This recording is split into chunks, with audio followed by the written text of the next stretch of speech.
MCX box private limited કંપનીમાં ટ્રેડિંગના invest કરવાથી 10થી 12% જેટલું ઊંચું વળતર મળશે તેવી લોભામણી અને લલચામણી વાતો કરી લાખો રૂપિયા પડાવી લેનારા ઠગોને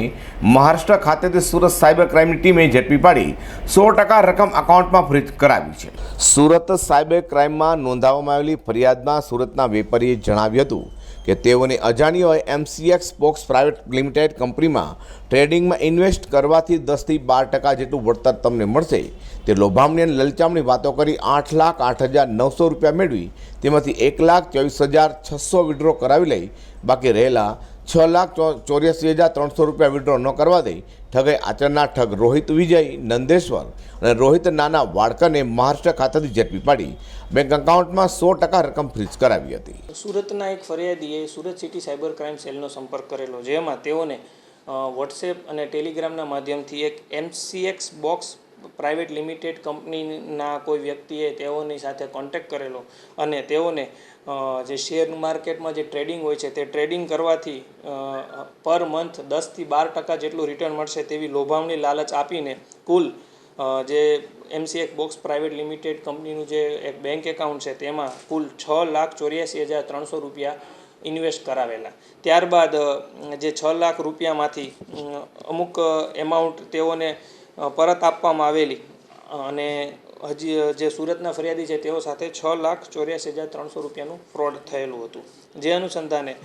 Surat city cyber crime police સ્ટેશનમાં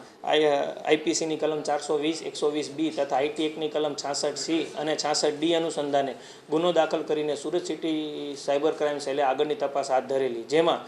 સુરત સિટી સાયબર ક્રાઇમ સેલને સફળતા મળી અને મહારાષ્ટ્રમાંથી મુંબઈમાંથી 2 આરોપીની ધરપકડ કરવામાં આવી છે। જે આરોપીઓની વિગત છે, એકનું નામ છે રોહિત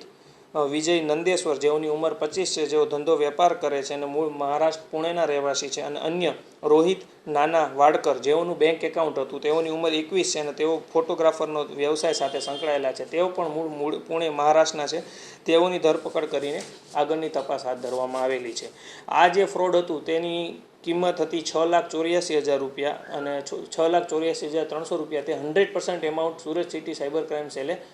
બેંક એકાઉન્ટમાં ફ્રીઝ કરવામાં આવ્યું છે અને કુલ 13 લાખ રૂપિયાનું એમાઉન્ટ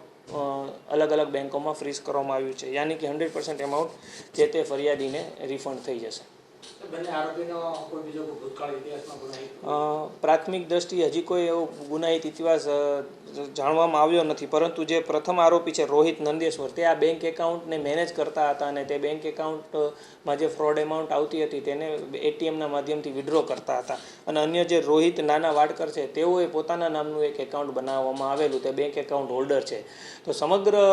ગુજરાતની જનતાને હું એ Surat city cyber crime cell તરફથી એક વિનંતી કરવા માંગીશ કે દિન પ્રતિદિન જ્યારે સાયબર ક્રાઇમ વધતા જાય છે ત્યારે લોકો અલગ અલગ લોકો પાસેથી બેંક એકાઉન્ટ ખોલાવડાવીને તેમાં ફ્રોડમાં તે એકાઉન્ટ યુઝ કરતા હોય છે। તો આ ગુના અને અન્ય પાસ્ટમાં પણ અમે જેટલા પણ ગુનામાં આરોપીને પકડ્યા છે તેમાં બેંક એકાઉન્ટ હોલ્ડરને પણ અમે ધરપકડ કરવામાં આવેલી છે। એટલે ખાસ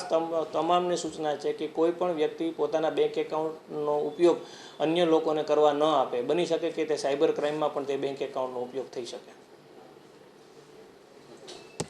હાલ તો સુરત સાયબરની ટીમે તાત્કાલિક ફરિયાદ લઈ આરોપીઓના બેંક એકાઉન્ટને ફ્રીઝ કરાવી 100% રકમ અટકાવી આરોપીઓને ઝડપી પાડી સળિયા પાછળ ધકેલી દીધા છે। અઝર કુર્સી સાથે હર્ષદ શેઠા।